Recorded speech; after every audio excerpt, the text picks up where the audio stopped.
Try to do this. Okay, there we go. Good evening, and welcome to the Marion Minor Cook Athenaeum. My name is Michael Grauske, and I am one of this year's Ath Fellows. The United States currently incarcerates over 2.2 million people, more than any other country, and just under 1/4 of the world's total prison population. The United States is also a world leader in incarcerated population per capita, with an incarceration rate of approximately 0.7%. The consequences of America's affinity for incarceration, while sometimes intuitive, can also be surprising in their complexity. Tonight's speaker, Peter Wagner, is an expert on prison policy and has helped to shed light on some of the most interesting and problematic consequences of mass incarceration. Mr. Wagner is an attorney and the executive director of the Prison Policy Initiative, which he co-founded in 2001 in an effort to spark a national discussion about the collateral effects of mass incarceration. His transformational report, Importing Constituents, Prisoners, and Political Clout in New York, launched a national movement to end prison gerrymandering. Mr. Wagner has also written extensively about the exploitative prison and jail telephone industry and the implementation of geography-based punishments. In recognition of his accomplishments, he is the recipient of the National Association of Criminal Defense Lawyers Champion of State Criminal Justice Reform Award and the American Constitution Society's David Carliner Public Interest Award. In 2013, he received a JD from Western New England College School of Law. Peter Wagner's talk is a part of the Race and Law Enforcement in America series. As always, I must remind you that audio and visual recording is prohibited. Please welcome Peter Wagner to the Athenaeum.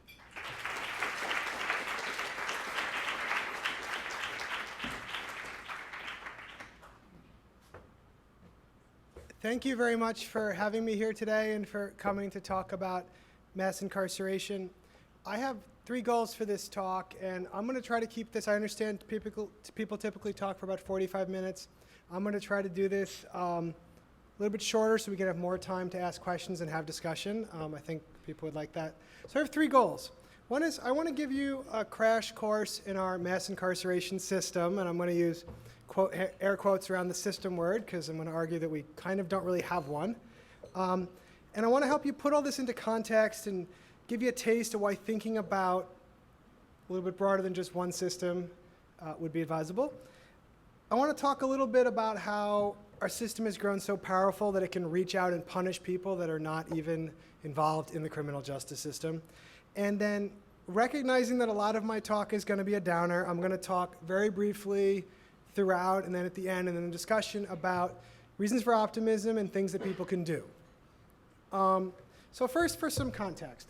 The United States' incarceration rate is entirely out of comparison with its peers. You compare the portion of each country's population that is behind bars between the United States and all of the founding countries of NATO, and it's incomparable. The closest one is United Kingdom. Denmark, Netherlands, is 1/10 as much. Incarceration in this country is very different. Now, let's talk here about California. We did this report. We compared individual states to other countries. And while the good news is that California uses the prison less than this country does as a whole. The bad news is that if California was an independent country, it would have the second highest rate of incarceration in the world, after the United States, and above a country that the State Department calls an authoritarian dictatorship with human rights problems, Turkmenistan, and significantly higher than Rwanda, a country that is still dealing with the aftermath of a genocide that killed 800,000 people. So again, even on a state level, incarceration is out of whack. And this is your standard incarceration rate, so it's a percentage of the population that's behind bars, looking at just state and federal prisons over time. And this is kind of your standard graph, and I want to just kind of go through the history here very quickly for context and then talk about some better ways to look at this. Okay, used to be relatively low, about 100 per 100,000. It's much higher now. I don't know if my laser pointer works. All right, so little quick history, call and response. It was relatively low when the data starts in 1925, and then it's going up in the 1930s a little bit because Great Depression. Okay, and then it starts to go down in 1939 because World War II. We find something else to do with our young men besides locking them up. And then it stays really kind of low, and then it's going down in the 60s. All right, one guess why. A little bit Vietnam. My kind of theory, and this has not been, fully academically tested, but anecdotally I got this, the people that were in charge of the criminal justice system in this period of the 1960s were the World War II generation. That we're all in it together. We take care of our brother. And they were saying that incarceration was not working, so why do it? People that were prison wardens at this time would do interviews, and they'd be like, you could let 95% of my people go tomorrow and society would be fine. This is at a time when comparatively there weren't that many people in prison. So wardens were considering themselves prison abolitionists. And then things start to go up in early 1970s. In a few states like New York, this is the war on drugs starting, but in most states, this is the baby boom coming of age. Young people screw up more, make more mistakes, do things that are crime. So this first little bump is just demographics. When you control for people in their low 20s, it's flat. But then all of a sudden, like 1981, it starts to spike and go up. That's the war on drugs. That's the Reagan administration, and then the first Bush administration, and then the Clinton administration, and it's going up faster and faster and faster. This is a policy change. Crime was higher then than now, but this is not in any way correlated with crime. But what it is in large effect a response to the civil rights movement and an attempt to control people of color in the same way that Jim Crow did and that slavery did, except this was done through the crime system so that it could be nominally race neutral. Because that is when this period when we saw the racial disparity, which always existed in prison, started to grow. And so this is your standard graph that's in every criminal justice textbook, and this is both a great kind of big picture start, but it obscures two really important things.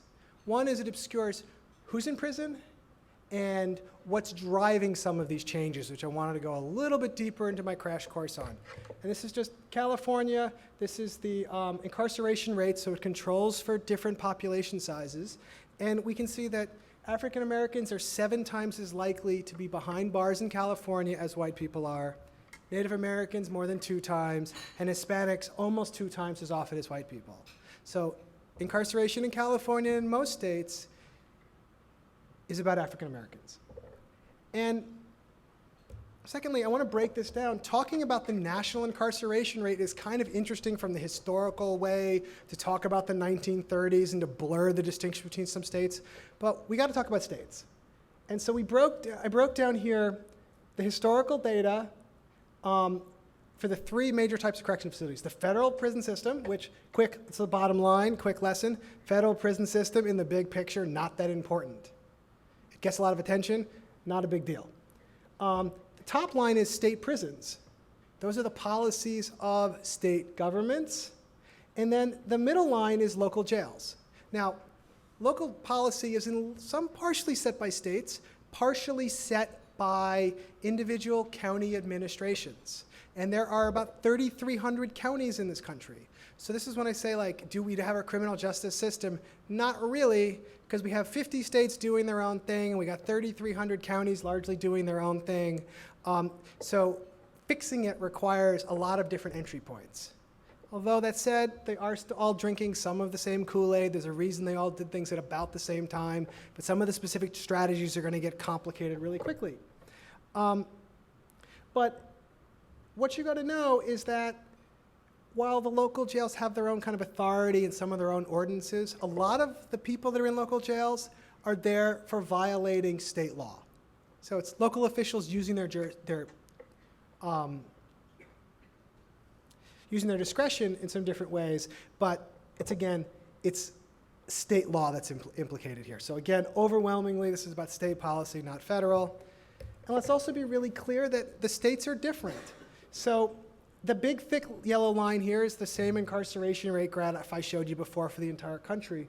But if you overlay the individual states, you say, oh wow, this graph just overlays 5 states because it was too confusing when I did them all. You can see like Louisiana, the top line, has always used the prison more than other states, and consistently so. You can see Alabama is the same, almost as crazy as Louisiana. But then, California was going up as really fast, and then leveled off and is then now dropping. New York was going up even faster and then dropped further and more consistently over a 15-year period. And then Minnesota, a state which always had the lowest incarceration rate in the country, and still does, however, you see is not making any real reforms at all. They're just kind of in a status quo mode. This kind of matters because states are going in different directions for different reasons.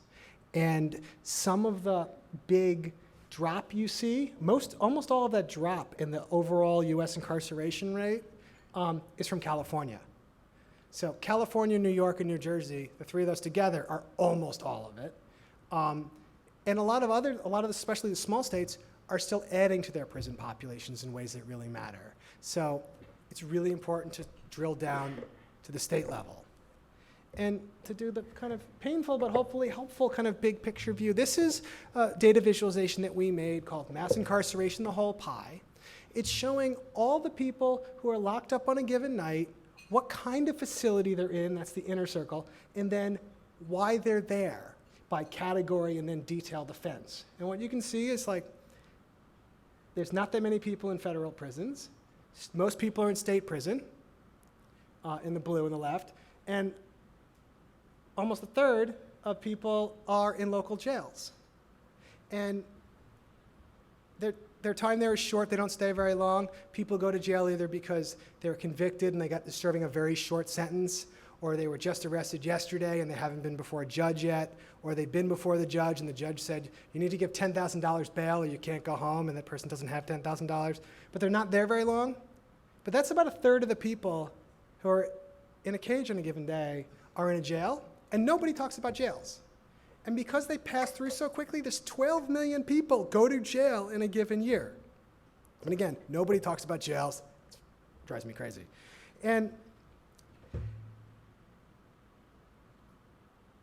if you can we can break this down here. I don't know if people can see my laser pointer. So this whole portion is 450,000 people that are in jail in a given day who have not been convicted of anything yet. Only less than 200,000 have been convicted of a misdemeanor. So these are people that are still, under the Constitution, assumed innocent. Innocent until proven guilty. But yet they're there because they can't come up with bail, which the median bail amount in this country is $10,000. We did an analysis of a kind of rare government survey that had this data.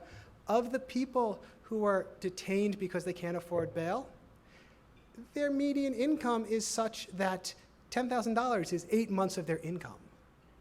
So of course bail is unaffordable for people because you ask unreasonable amounts of money from poor people, and of course they can't afford it, so then you lock them up, and then they lose their job, they lose their apartment, and you make life worse for them. And then at some point they just have to plead guilty.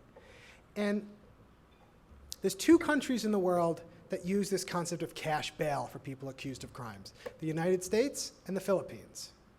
The rest of the world has long since stopped doing this. But what's new again about bail is to really really want to bring up the ideas, not just that it's rare internationally, but that our tremendous reliance on bail is brand new. Just like in the incarceration graph, I'm trying to tell you that incarceration used to be relatively rare. So for your entire lives, incarceration has been high. Don't assume that it's always been like that and that it always has to be. And I'm older than a lot of you, and almost all of you, and for my entire political life, incarceration has been very high. But in this lens of history, it used to be lower. It can be lower again. We have this option. So I want to do the same thing with bail. Okay, look at this.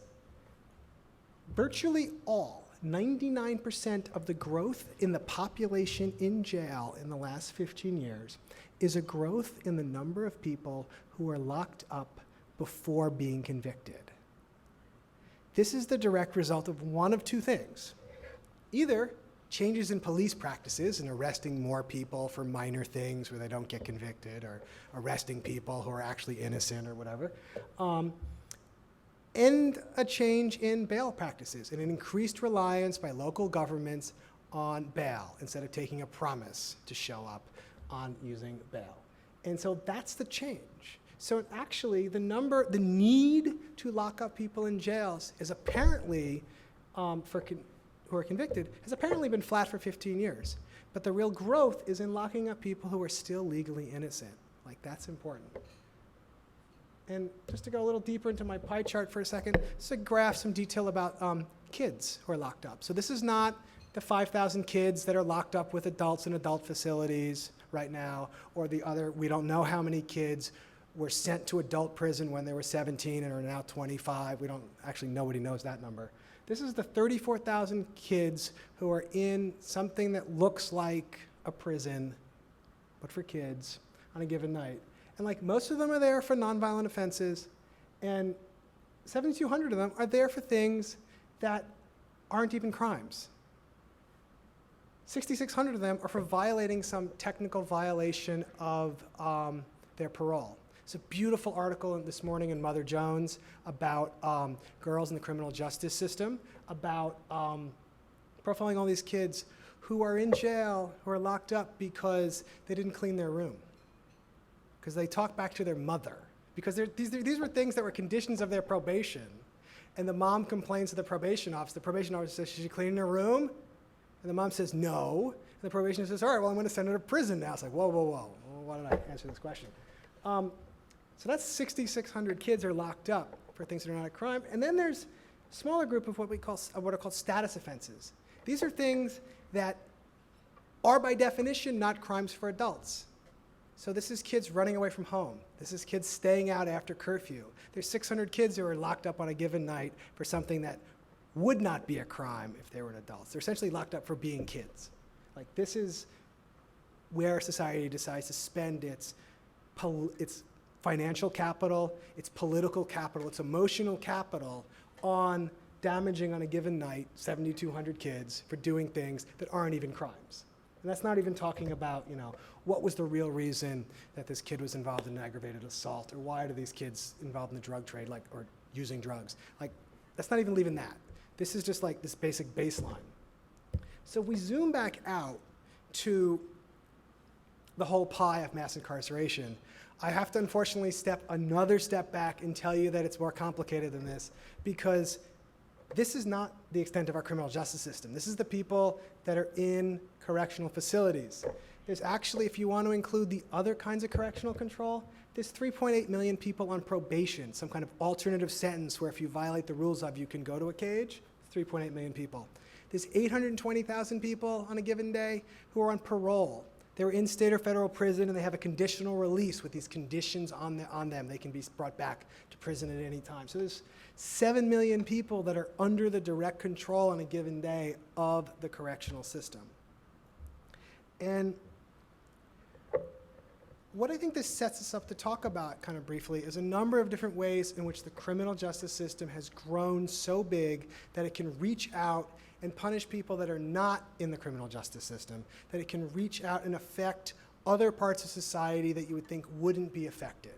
And to take my first favorite example, the US Census each decade counts the population, figures out where people are for the purposes of political apportionment, for a purpose of figuring out how much representation each community gets in state legislatures and in Congress and in county government. This is this fundamental building block of our democracy that is built on an assumption that predates mass incarceration, that was designed back when there weren't that many people in prison. Because what the Census Bureau does is they count incarcerated people as if they actually lived at the correctional facility. When there weren't that many people in prison, it didn't matter. But now when you have 2 million people in cages, that's more than the combined population of our 3 least populous states. They could have 6 votes in the US Senate and 9 in the Electoral College if prisoners were configured a little bit differently. This is a big population. And it makes a difference. So in the interest of time, let's use this video to explain how it is that our democracy gets broken by the census and by having so many people behind bars in a system that was never intended to do that. The Census Bureau counts prisoners just like they count everybody else. But the Census Bureau considers prisoners as residents of the township where the prison is located, not where they lived before they got convicted. So what, you say? The state uses these numbers to determine election districts. A senator from a white rural area with a prison can count the inmates as his constituents and therefore increase his political influence. Those inmates, who are largely of color, aren't allowed to vote. The senator has no allegiance to them at all. In fact, he benefits by voting for laws to keep them incarcerated longer. The census is senseless. You know, and this is not just a dramatization. This is, people heard of the Attica prison, famous prison in upstate New York where there's a rebellion. You know, this is a man who represented this prison and 7 others in his district who would actually brag he's glad prisoners can't vote because they wouldn't vote for me. And it's also true here in California, the way the Central Valley is dominated by prisons. And now to be clear, the census is not why we have so many prisons. This is how incentives work. The prisons were built, they created this political incentive that supported the legislators that were supportive of prisons, which gave them extra influence in order to push for more of what they wanted anyway and diluted the votes of everyone else, particularly the communities that incarcerated people came from, but diluted the votes of everyone else and gave Dale Volcker just a little bit extra pull to use. In exchange, what it gave them was this thin incentive to build more prisons and gave the entire legislature this huge incentive to not ask one very simple question, which is, we launched on this big experiment to build prisons as a solution to crime. What are we getting for that? Are we better off? And that's a discussion that has been postponed in most states again and again and again, in part because of the extra influence that prison gerrymandering gives to the forces of prison expansion. And I'm totally a supporter of the government trying new things. The government is entitled to try dumb things. The government is entitled to make mistakes. But as our leaders, I think they have an obligation to recognize those mistakes and try something different and to evaluate what they're doing. And what prison gerrymandering does is it short circuits that process. And I just want to kind of make this I want to beat this one to death. So at the time that I did this report, the New York report, most incarcerated people came from New York City, the little purple at the bottom. A few came from the suburban areas, and a small number came from the entire upstate region, which included these cities. But the prisons are overwhelmingly located upstate. 91% of the state's prison cells were located at least 2 hours and sometimes 18 hours from New York City. But all the prisons were concentrated in 7 state Senate districts, all represented by conservative white senators who supported prison expansion and who controlled the state's committees in the legislature on crime policy. And that's how New York State was able to avoid for so many years repealing these harsh Rockefeller drug laws, which the state had been regretting since shortly after they were passed in the early 1970s. Now, after all the conspiratorial downer, we have good news. So some states have fixed this. New York passed legislation, California, Maryland, Delaware. They count incarcerated people at home for redistricting purposes now. A number of other states have tried to do so. Hundreds of rural governments have done this on their own.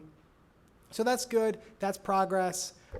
It is possible to bring up a complicated structural issue, get a state to address it and fix it. So change is possible.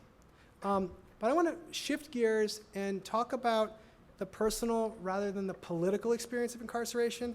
And I want to start just with a survey of data collected from some incarcerated parents by the federal government. So answer this question, have you been in touch with your children in the last month? And if so, how?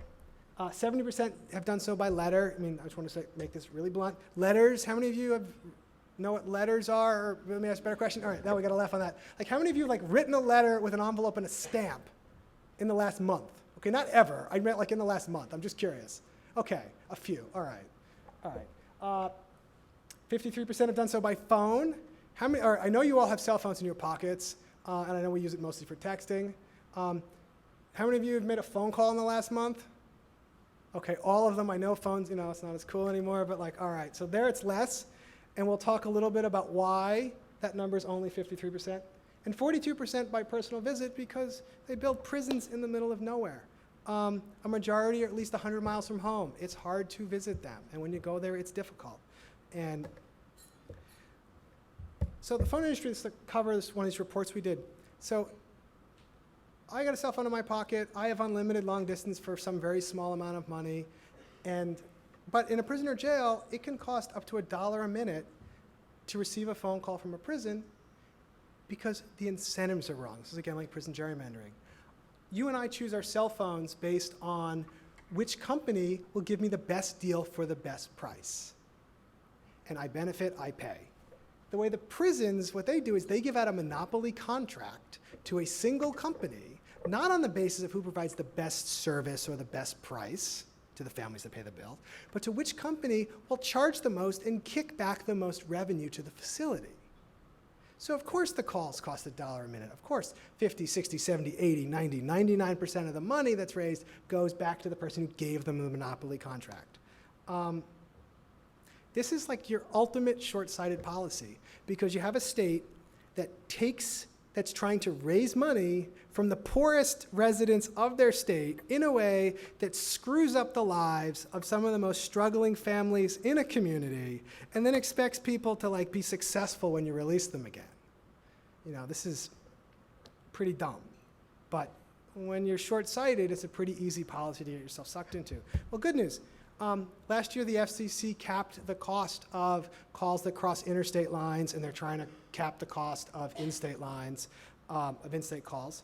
Some states also have their own regulations they're trying to do, so there's more and more attention on this. Even Alabama has very strong regulations on what the prison phone companies can do. And if Alabama can do it, every state can do it, including California, which is, kind of questionable. And the state, did ban kickbacks of cash on the phone, but the Department of Corrections is allowed to demand stuff from the company. So they get a lot of technology and cell phone jamming equipment and so forth. And I'll be honest with you, how did New York stop their cell phone smuggling problem? They passed a law that says the phone contract shall be negotiated on the basis of the lowest price to the consumer. And it costs, I think, 4 cents a minute to make a phone call from a prison. They provide all the security services, all the billing services, and the actual call for 4 cents a minute. And the very same company charges much more here in California because they're also pocketing a lot and because they're giving stuff to the state. And as far as I'm concerned, as a legal technicality, but a bribe is a bribe. If I give you something of value, whether it's cash or a truck full of computer hardware, it's still something of value designed to influence your decision. That's how that works. So the companies are still fighting in the courts and coming up with some new products to rip off families that we'll talk about. But I want to talk about visitation. How many people have ever been in a correctional facility, either because you're arrested or because you're visiting someone or you're at a job there? All right, raise hands a little higher. All right, so some people have been in a correctional facility. How many people have been in a state or federal prison? Okay, how many people in a local jail? Okay, more people in a local jail. All right, let's see how this matches your experience. It's very hard to find pictures of visitation rooms. This I found on the Architect's website. This is a prison built in Missouri. This is a visiting room, cold, sterile, looks kind of like a bus station from hell, but like, this is good.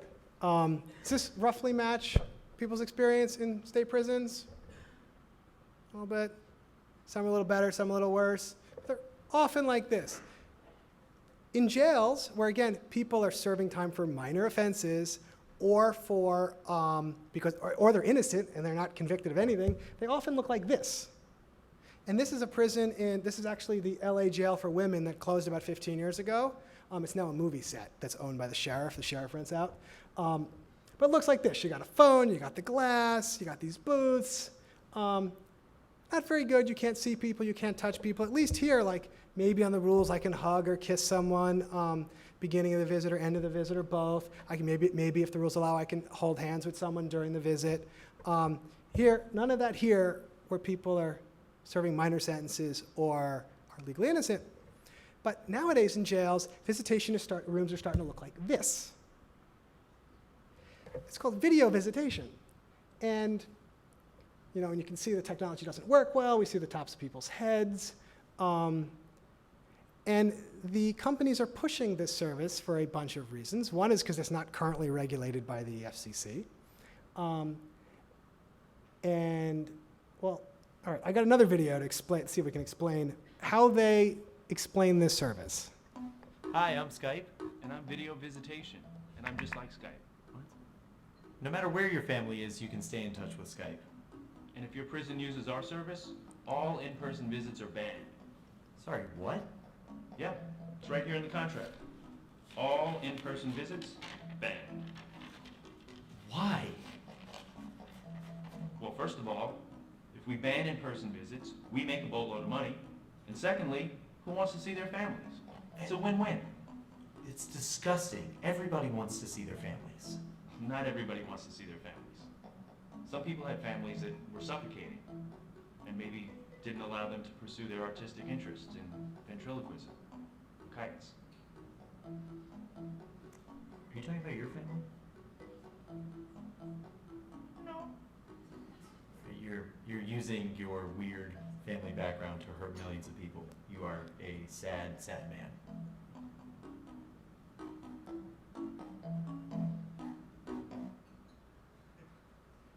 And so if you go and do a presentation room that looks like this, it's a little bit easier for the jail, you don't have to move people around. And you make this process stink so much that you have to drive across county.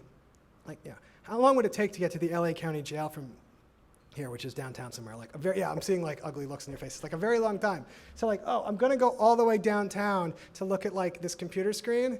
All right, I'll just pay $1 a minute to do it from home. That's what the whole goal is, to drive people to. And there's a bill pending now in the legislature to prevent jails in California from banning in-person visits. And it's passed the House. It's passed the Senate. The governor hasn't signed it yet. And he has until the end of the month. And it looks like he may not be signing it. So there was a protest outside of his office on Monday and a rally. And so this is something you actually can get involved in and help on. The governor needs more people to tell him that real visits, # are important, and that he should sign SB 1157, and there's a Facebook group with updates on this in California. This is a big thing that you can do right now that is, will make a difference in California, and would also make a bigger difference in other states, because Texas passed a similar legislation.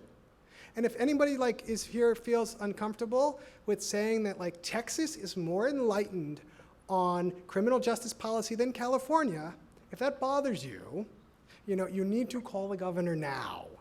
But we get California to do this, we can pressure a few more states to do the same thing.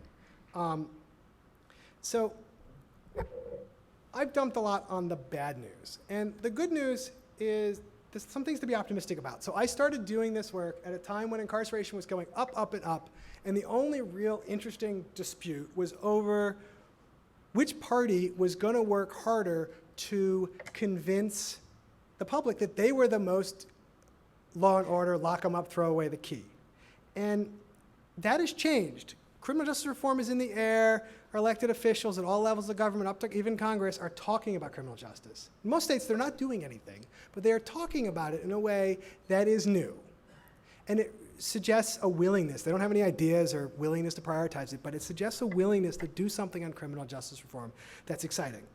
And I just want to remind people of imagine a parallel universe where Hillary Clinton it's not clear that she's going to win the primary over Bernie Sanders. So on the eve of a really important primary, she doesn't campaign, gets on her plane, goes back to Arkansas, and oversees an execution of a man who was so mentally retarded he saved his dessert for after his execution.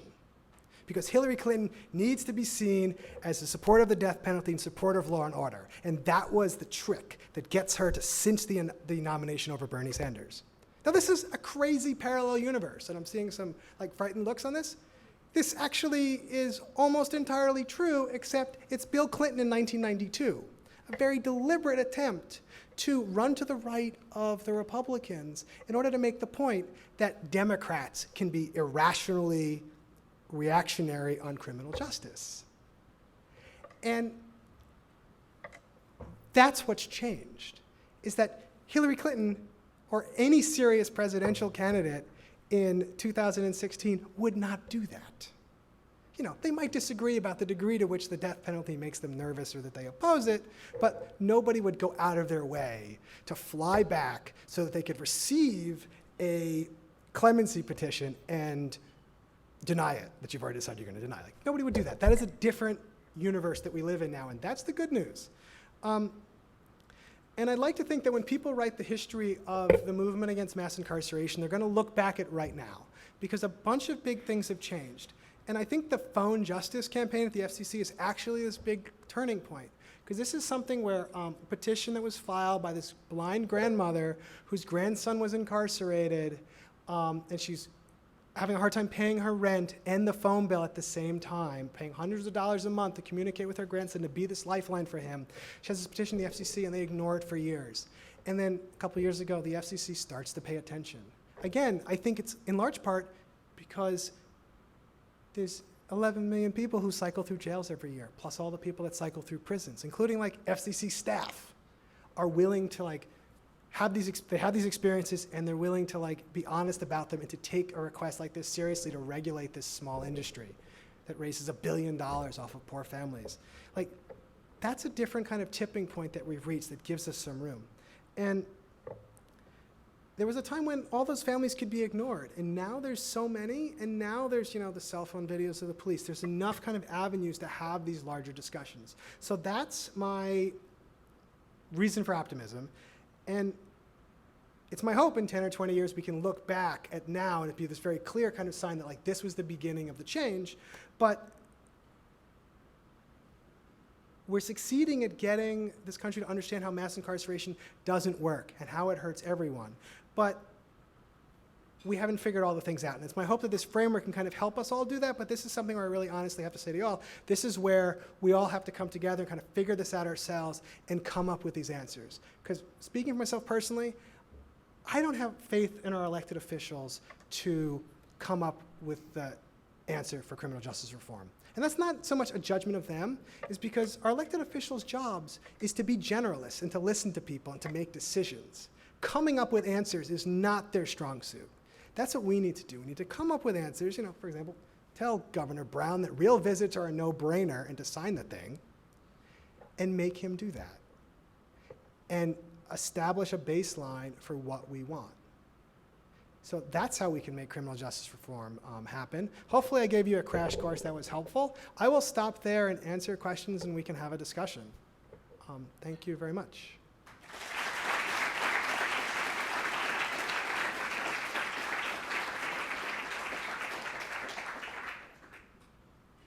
We now have time for a question and answer session. If you have a question, please raise your hand and Sarah or I will come to you.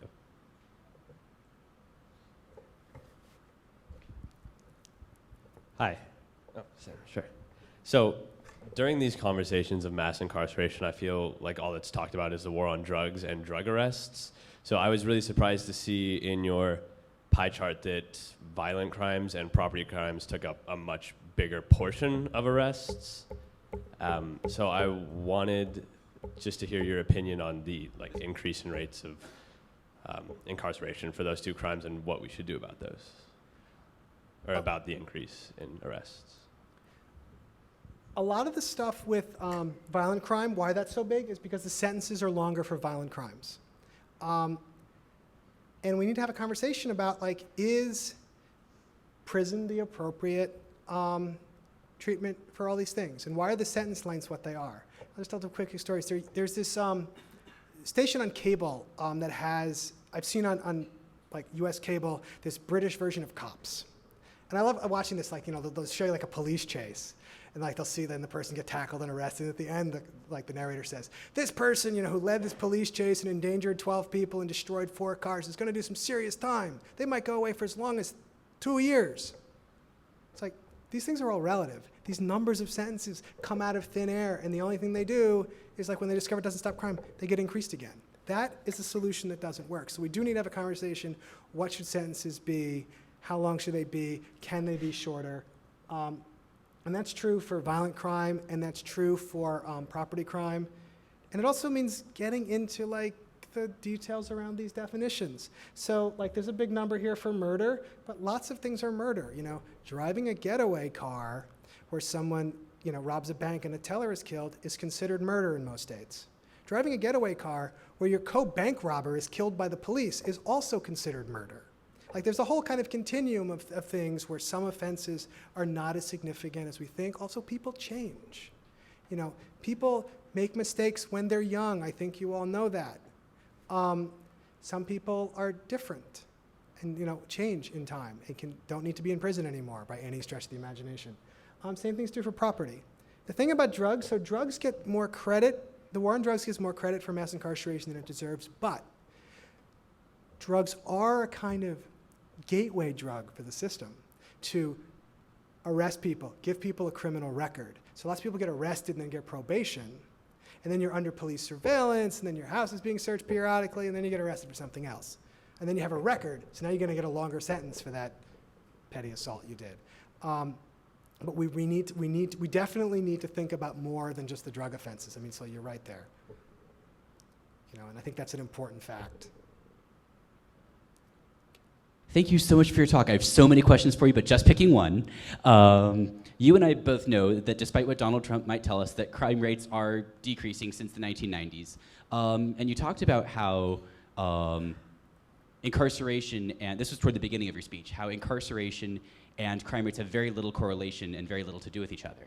I'm curious that in light of that, what do you think is responsible for the decrease in crime rates? It's a lot of factors. It's the economy. It's reduction in lead in poor communities. You might like removing lead from gasoline and from houses reduces the number of people that you poison. It's,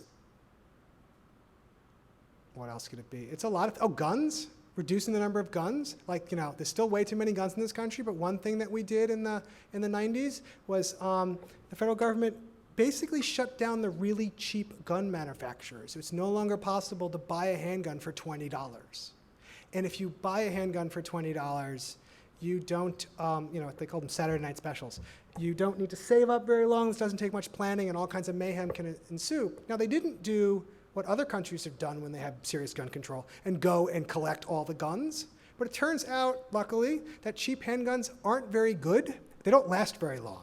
So all of those cheap handguns that were sold before they were banned are all broken now.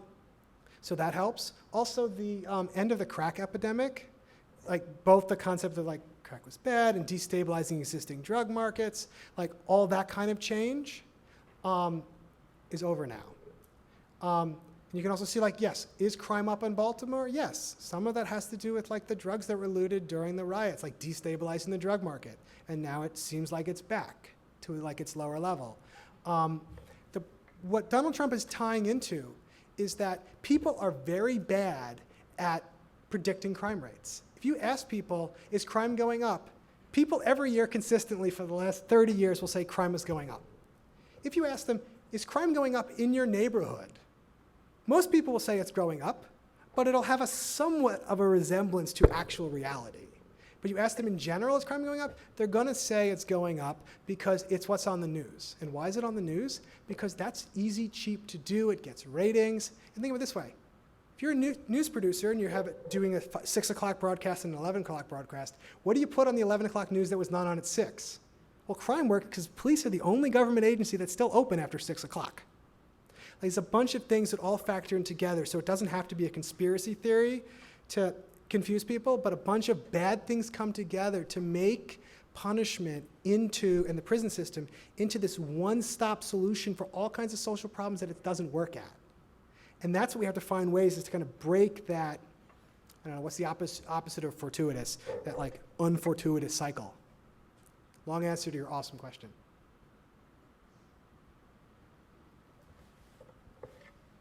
Hi, so you just kind of touched on this briefly, but you talked about drugs being kind of like a gateway for people being imprisoned. But I also know that mental health has also contributed to the rise of incarceration. And with the end of institutions in the 60s, a lot of people with mental health problems have been incarcerated. So I was wondering if you had any thoughts on that as well. Yeah, so if you look at,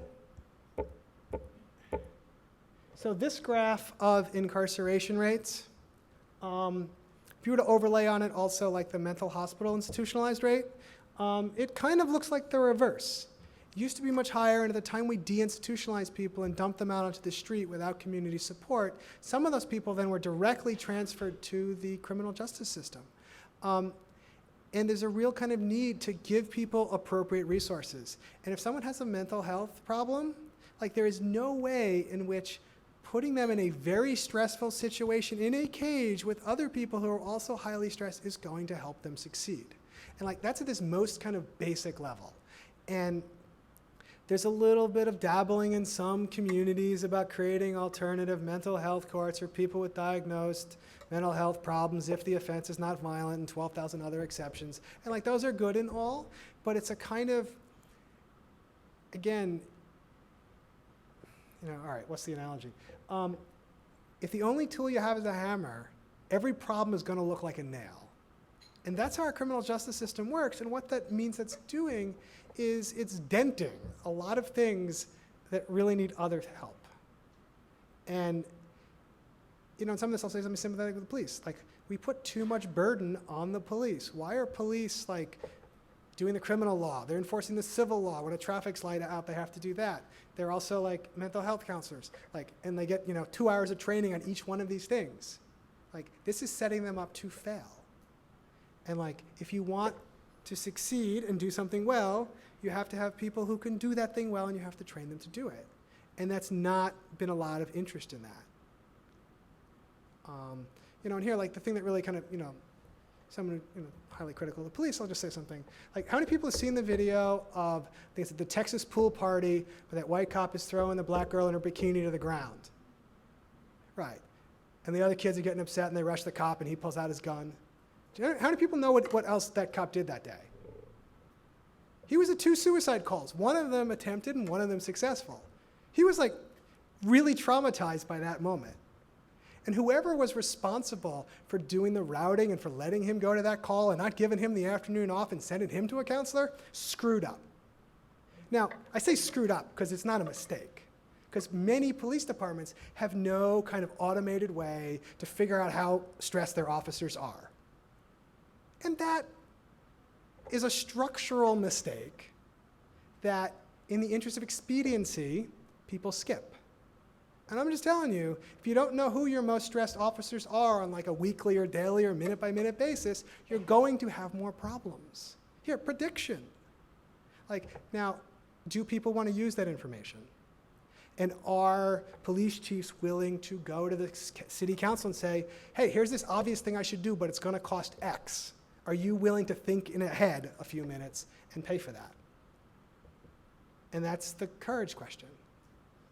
Or to say, hey, we're going to stop issuing parking tickets. We're going to use other people that can specialize in that so that we can actually send people to mental health training. I mean, those are some of the big picture things that we have to do to kind of change our criminal justice system. Does that answer your question?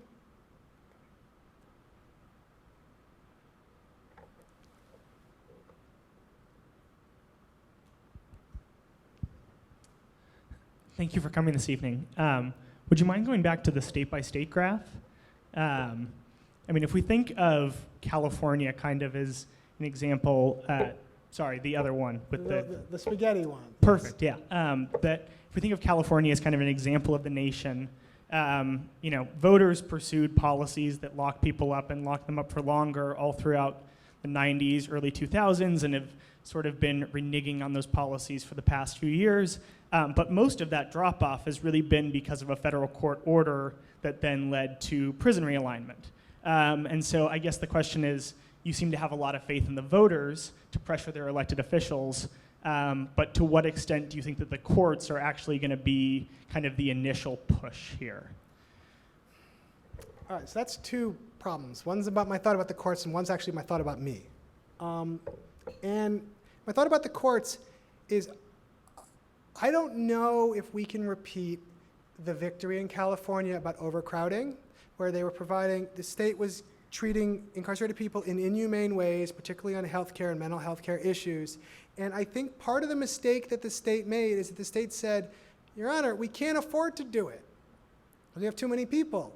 And they did this for too long, and the court just said, screw you. Don't lock up so many people. And that will save your money. And then ordered the state to reduce its population since the state couldn't come up with the money. And what the state then did was this shell game, was changed a bunch of laws, and now the voters have changed some additional laws, and that's a bigger deal, but shifted some people, reduced some sentences, but also shifted some people to local jails. So big drop in the state prison rate in California. Some of that, though, is just transferred to jails. However, the good news is that California is still net down. So realignment has worked in that way. It did reduce the total net population. So I don't know if the federal courts are dying to get involved in a big way like they did in California with other states, and I don't know if other states would do the same rhetorical blunder that California did. But the other question, though, I think is about me, and like, why am I putting the faith in the voters? It's because my plan to influence elected officials involves influencing the public to influence them, because the legislators don't care what I think, or any one of you. They don't care what you think either, but they do care what big groups of us think. And so if I need to use the public to get to the elected officials, I might as well come up with a plan that involves mobilizing the public, because that's the only thing I know how to do.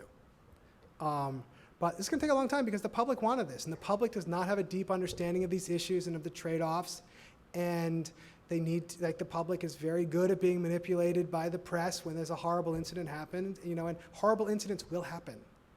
Horrible incidents will happen by people who are released from prison. Horrible incidents will happen, by people who get invited to give talks here. Things will happen.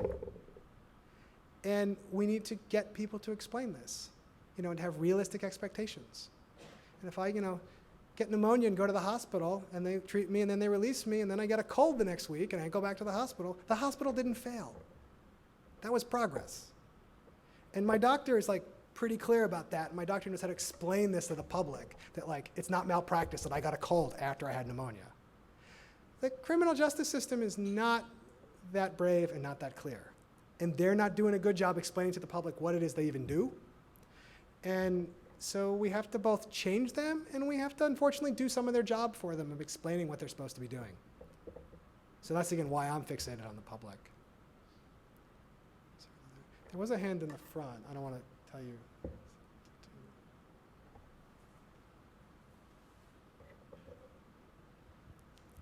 Hi. You highly emphasize the amount of people that are being held without being convicted in local jails. Do you see any positive trends that will happen in our reliance on bail, or is that going to stay the same? Okay, so predictions on bail. So I do my work in a state where private bail bondsmen where there's this presumption that most people are going to be released basically on a promise, and that some people might have to give money, but the private industry is not involved, you give it to the court. In most states, there's this whole lobby. How many people know Dog the Bounty Hunter? Yeah, okay. Yeah, bounty hunters and bail bondsmen. Private companies, when the judge says you need $10,000, private people will say, you give me $1,000 cash right now, I'll give the court $10,000 for you, and if you don't show up, I'll chase you down. Of course, the way it actually works is they actually don't give the money to the court. They just, if you don't show up, then they have to give it to the court, so it's an awesome business to be in. But these people, when you have a completely reasonable bail reform proposal, this industry comes out in force and makes big contributions and pushes legislators and makes them fearful. And they fight really hard against the most modest of bail reforms, so that's hard. On the other level, there's some reasons for optimism. A lot of the big cities in this country are dropping their jail populations. And no one really understands yet how much of that is because crime is down in big cities, and how much of it is because cities are starting to use smarter policies on bail and on arresting people for mental health problems and so forth, like they're starting to be better. Or is it because it's up in rural and suburban areas because they're arresting more people and they're less sophisticated, or is it because crime is up? Like, people really don't know yet. But the big worry is the lobbying of the bail bond industry is enough to make legislators fearful. So can they be defeated? Yes. Have they in some states? Yes. But like, that's a problem. And they don't get, the bail bond industry is far more dangerous in my view than the private prison industry, and they get like zero press attention because they're not these big publicly traded companies who you can read about in the Security and Exchange website. Like, they're these little small mom and pop people like Dog the Bounty Hunter that like are hard to get data on and hard to write about. So it's harder for the Fifth Estate, it's harder for journalists to engage them, it's harder for me to figure out how many bail bonds are written in a year, but they're actually much more dangerous. It's winnable, but I'm not ready to give you odds. Thank you so much for your talk. My question has to do with in large part, the increase at the local jail level. We know that since the 60s, with the Gideon Wainwright decision, that people are afforded a public defender, but it's gotten to the point where even in places like Louisiana, there's one public defender in a whole county.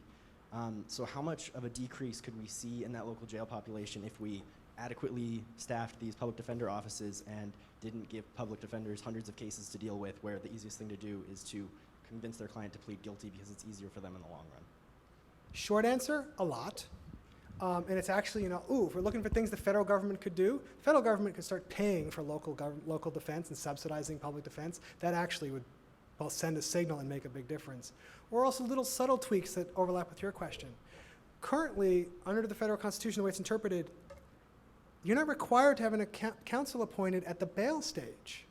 If states were to adopt the reform that counsel is appointed at the point that bail is set, people would be able to make a better case for bail and more people would get bail. And we know this from the states that have passed these reforms or where there's been studies about doing this. Like, that produces an outcome, a better outcome for everyone if you just tell the public defenders you're allowed to start a little bit earlier. So yeah, there's lots of rooms for reform right there.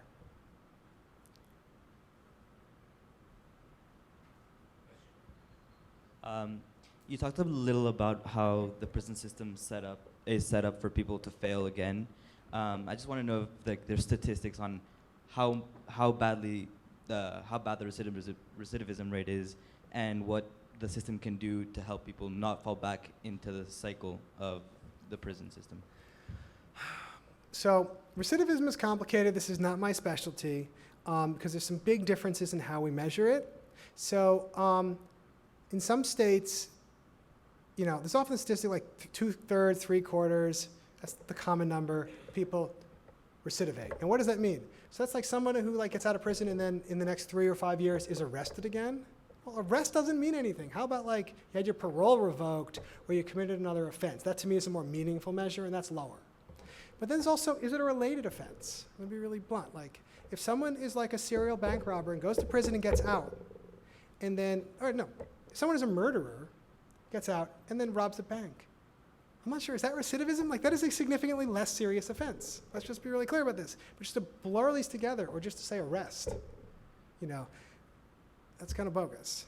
So what can we do? Well, we could stop discriminating against people with criminal records. If you have a criminal record in a lot of states, there's all kinds of jobs you can't get. For a long time in New York State, you couldn't get a barber's license if you had a felony conviction. And this is doubly funny because that's basically the only thing that you can get trained to do in a New York State prison is how to be a barber, but yet you couldn't get a barber's license because you had a felony record. In most states, it's legal to put on an application, have you been convicted of a felony? And then just throw away all those applications before you even meet people. There's all these changes there. Thank you, Bill Clinton. There's a provision in the federal welfare reform law that only a few states have opted out of this part, that people who have felony records and felony drug convictions cannot stay in public housing. So if my mom is in public housing and I have a felony record, I can't stay with her when I get out, so now I'm homeless. Stop doing all these things. Prison does so much harm, and I just have to think about, Chumbawamba here, you break my leg, you give me crutches, and then you want me to say thank you. We have to kind of be aware of how much harm incarceration is and how much harm it is to charge your family $1 a minute to stay in touch with you. Like, oh my God, your family wants to stay in touch with you and we're gonna punish them? Like, oh, no, this is wrong. Like, stop doing all these things. Like, that's what we have to do. And we have to figure out how to get the system to want to engage those big picture answers. Like, I'm sitting here and addressing this to you, but we have to figure out how to get sheriffs to see that long-term investment. And sometimes you see this.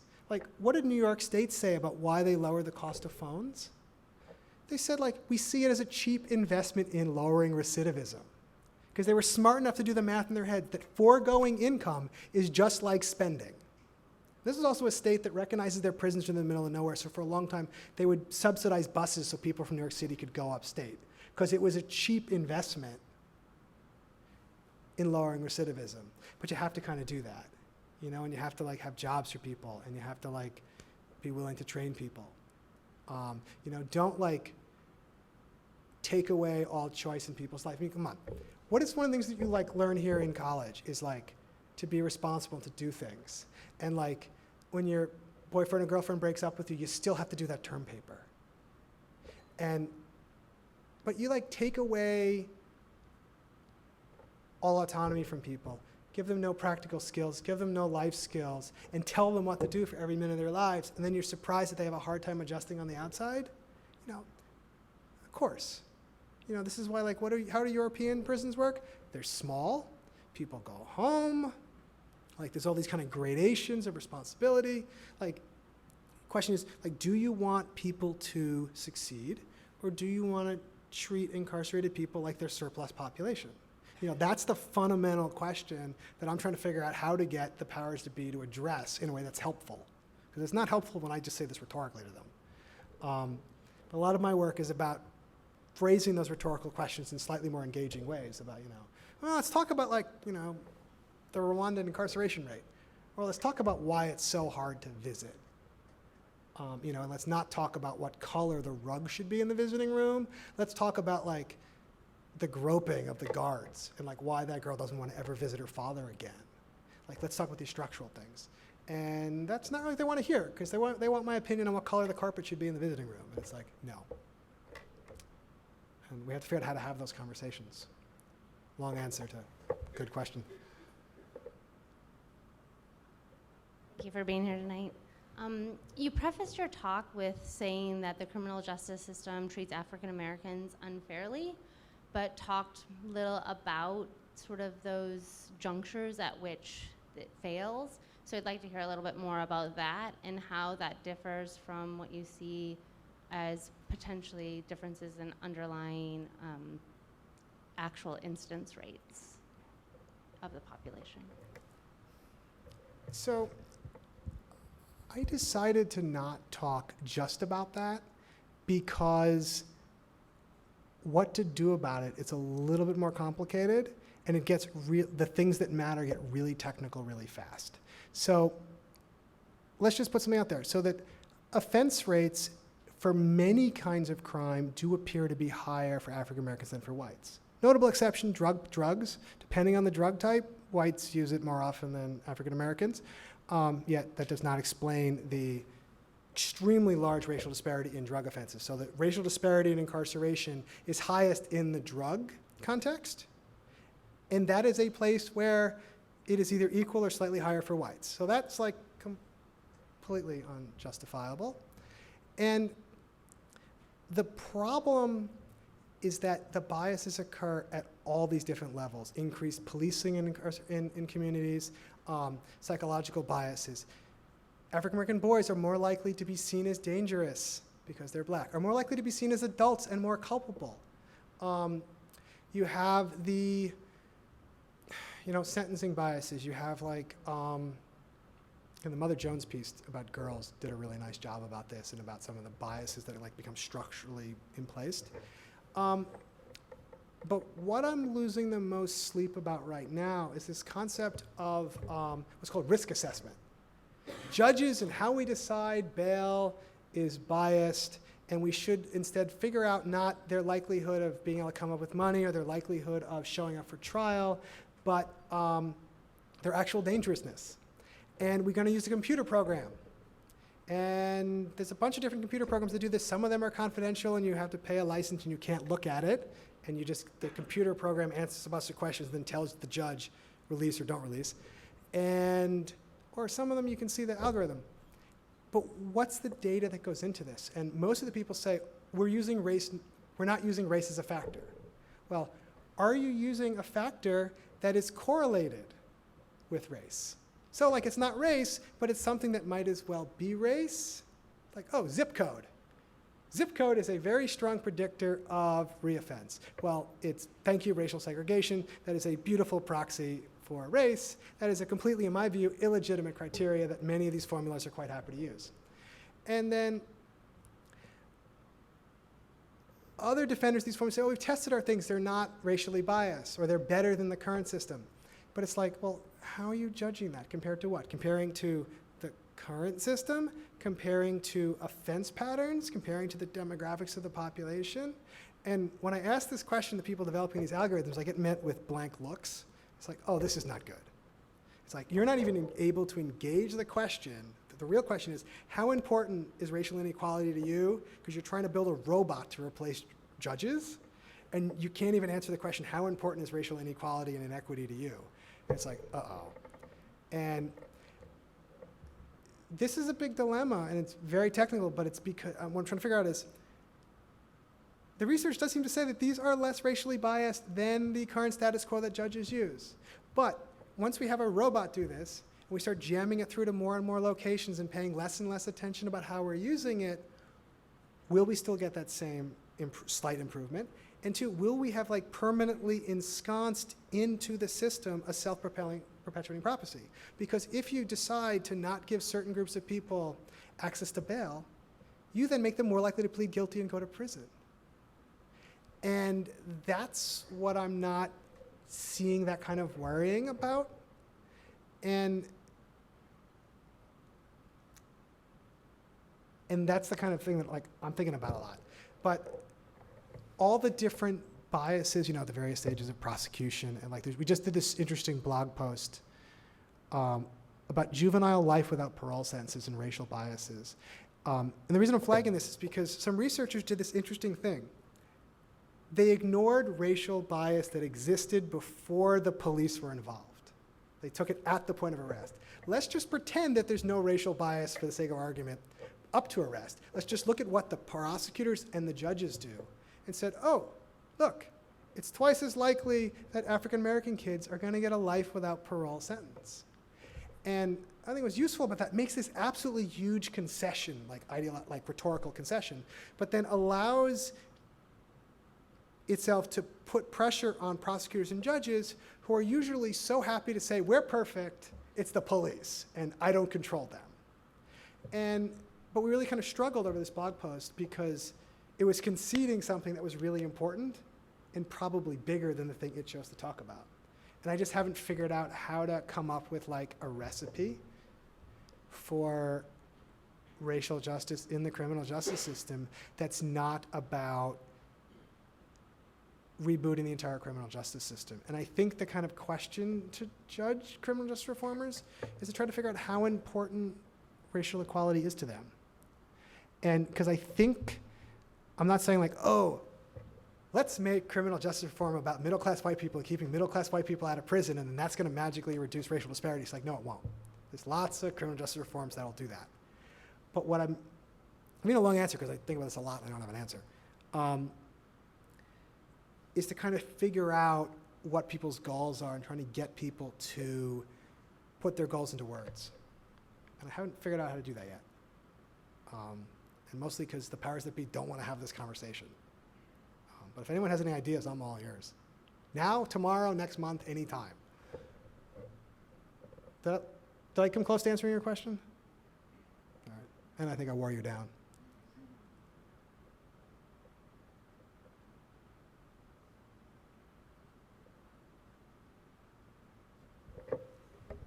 Hi. So my question also has to do with racial disparities within the criminal justice system.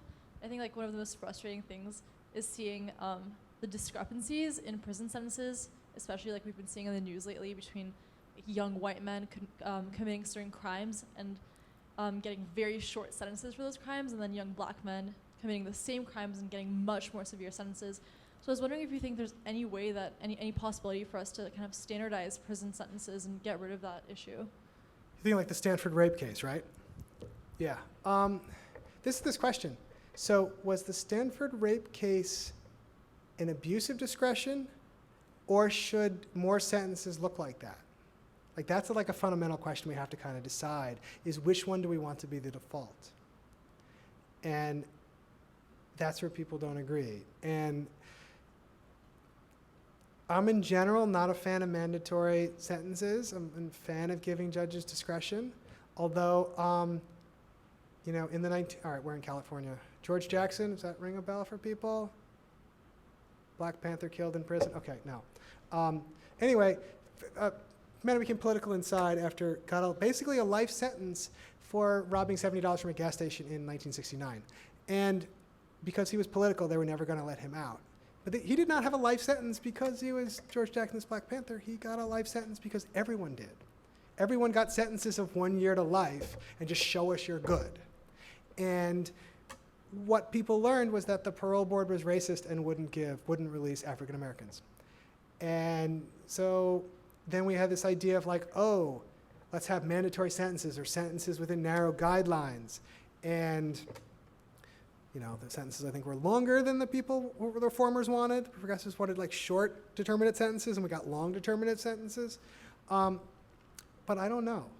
Like, I don't have I go back and forth on how much discretion we want. But if we're going to mechanize justice, I mean, think about it this way. This is from this Norwegian criminologist named Niels Christie. The federal sentencing guidelines give you a bunch of points for the severity of the offense along here, and then a bunch of things about your criminal record down here. All right, so then the judge just looks it up, give a sentence in this narrow range, and just use your discretion within this narrow range of if you must give this sentence. You might as well replace the judge with a computer at this point.